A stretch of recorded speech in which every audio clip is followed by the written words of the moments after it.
Hey everybody, this is Minion Soldier, and this is a significantly belated ship updates. Unfortunately, this weekend was a little bit more than I planned for it to be, and it happened a little bit sooner than it was supposed to be. Big get-together, a whole lot of family, so I was kind of in a bit of a bind, and there were guests at the house, so there wasn't really an opportunity to record until today. So once again, CIG showed us the Vanguard Sentinel and reminded us yet again that this color scheme is temporary. But they showed us the interior. And you have this really kind of cool looking display off to the main display right here, off to the left of it. And at first, I was looking at it, I was like, that's a really cool kind of set dressing, is what I'll call it. It makes it look like, a much more of like a high-tech kind of, E-War kind of suite, almost like the CIC, the choices of the colors, almost like the CIC or a Combat Information Center in a warship, a modern-day warship.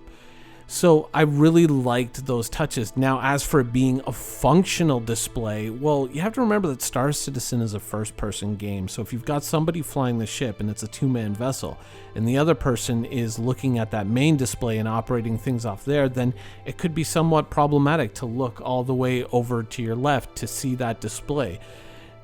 It may, what E-War is going to be and what functionalities we're going to have, that display may actually come in handy, but in terms of set dressing, it's excellent. In terms of functionality, bit of a question mark there as to whether or not it's really going to work, but overall, the interior environment is, stellar, and it still includes all the amenities that come on the Vanguard Warden to a lesser degree, in that you can store armor and weapons on this ship. You can, of course, put crates on the ground, though there is no discrete, cargo area on the ship. Still has the beds and still has the range and combat capabilities of the Vanguard Warden. So overall, while you might look at something like the Herald, which I'm showing you in the background, and say, oh, well, it's going to get in, there's going to be no E-War, so it's going to be another dead ship. It's still... The Vanguard is still a fairly good combat vessel. Not the best, but decent.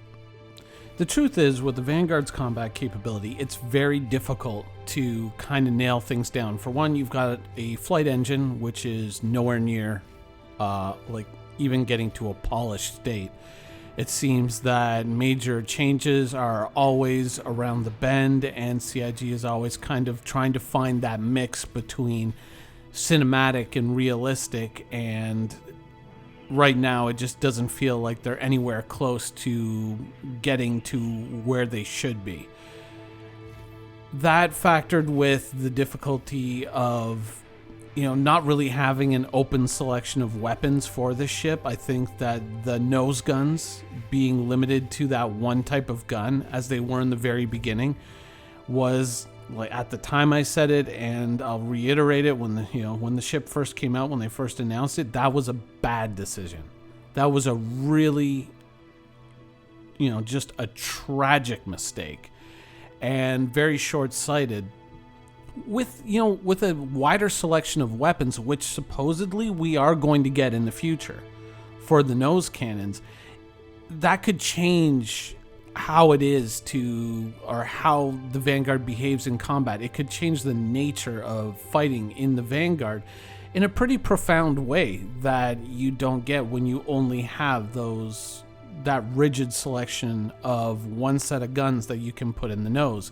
Being able to change those around, it could change the way you view the Vanguard to a certain degree, even if they're fixed. Now, the possibility of changing them to gimbaled weapons in the current nose configuration isn't there, but if there were changes made, since the Vanguard already received some very profound changes to the ship itself, I find it kind of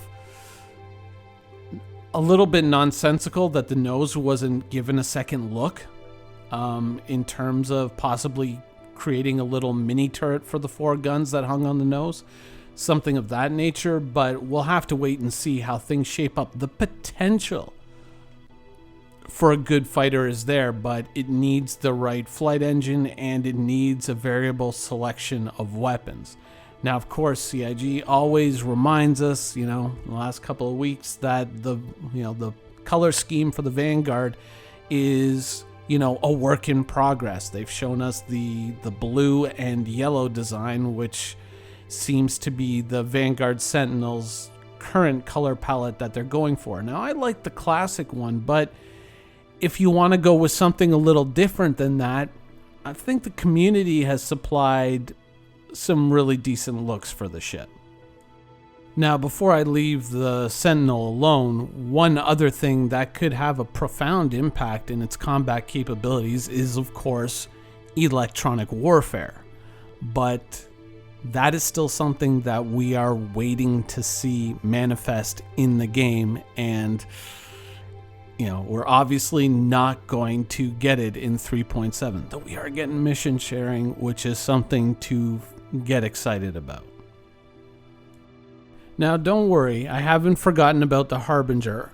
Arguably, the Harbinger is the version of the Vanguard that in the current implementation of the game makes the most sense. It, as a bomber, as a ship for delivering torpedoes to an enemy target, it makes a lot of sense. It is something that, whereas the Sentinel comes in, it doesn't have electronic warfare. The Harbinger will arrive in 3.7 as a complete package. So, to a certain degree, I think that the Harbinger is going to show very, very well in 3.7, whereas the Sentinel and the Warden will still continue to have a bit of a question mark attached to them for the foreseeable future.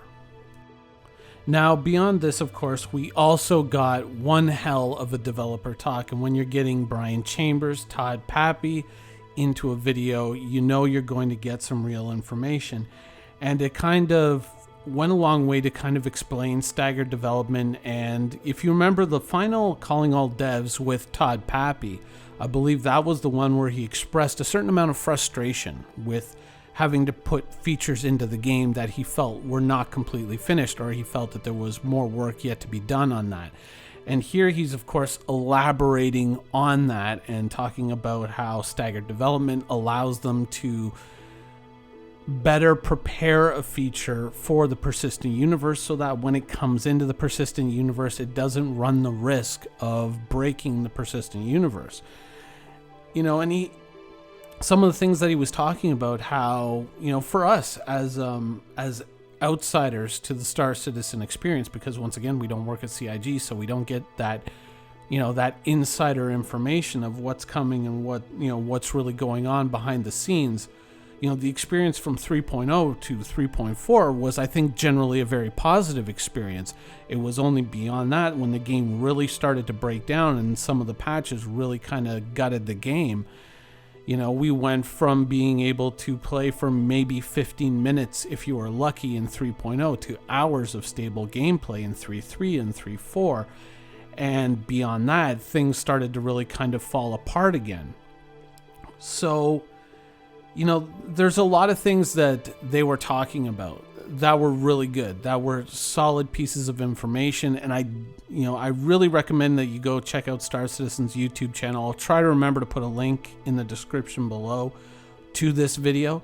It's over an hour long, well worth the watch. Every minute of it is good. Tons of information. But one of the other things that they kind of shared with us is that OCS may be coming, at least parts of OCS may be coming sooner rather than later, and that there may be a certain degree of progression and permanence also coming sooner rather than later to our actions in the persistent universe, getting us away from what they called the nihilism of playing the game right now to the feeling that you're accomplishing something when you're playing Star Citizen. So in that, it looks very positive. Taking it from that point of view, the idea of staggered development looks like a step in the right direction, though, of course, time will tell. But it is Star Citizen, so we appear to have plenty of time. Now, before I end off the show, I kind of wanted to touch on this topic a little bit, which is, Star Citizen's idea of permanence. What they're looking at, and they're saying now you buy a gun for your ship, and that gun is now permanently a part of your ship. And in the future, once insurance is fully implemented, you may have to pay a little added extra amount, possibly to restore the gun that you would put on your ship to get it back with your ship, that sort of thing. But I think that one of the big challenges that CIG is going to face with implementing any type of progression or permanence is asset loss. Because in a traditional MMO, using, say, WoW or SWTOR as an example, when your character dies, you don't necessarily lose anything on your character. You continue on as before. Your gear may be slightly damaged, but it's not even a relevant mechanic. It's not noticeable. And that's kind of like the training wheels MMO style, player progression and player loss mechanics. Whereas Star Citizen seems to want to go for more of the survival game genre of you die, you lose everything that's on your body unless you can somehow go and retrieve all those things. You have to physically go to that space and retrieve those things. And that seems to be the direction that Star Citizen wants to go in.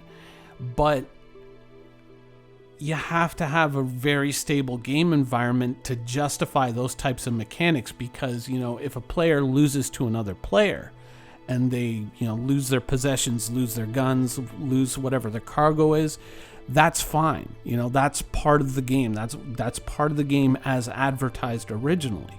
But if the servers aren't stable enough so that players can't be assured that picking up a load of cargo in their ship and transiting it from one place to another, successfully, but the game all of a sudden disconnects as they're landing their ship and they're like, well, you lost everything. That's not really justifiable if you can't provide that stable environment for that experience. So as they are kind of going seemingly towards this progression and permanence idea, if they choose to kind of go down that path, it's going to be very interesting to see how they kind of integrate these things together, especially with the servers being, unfortunately, as unstable as they are right now, which for those types of mechanics is unacceptable. So it's going to be interesting to see what CIG does with this. Anyways, that's the show for today. I hope you guys enjoyed it, and thanks for watching.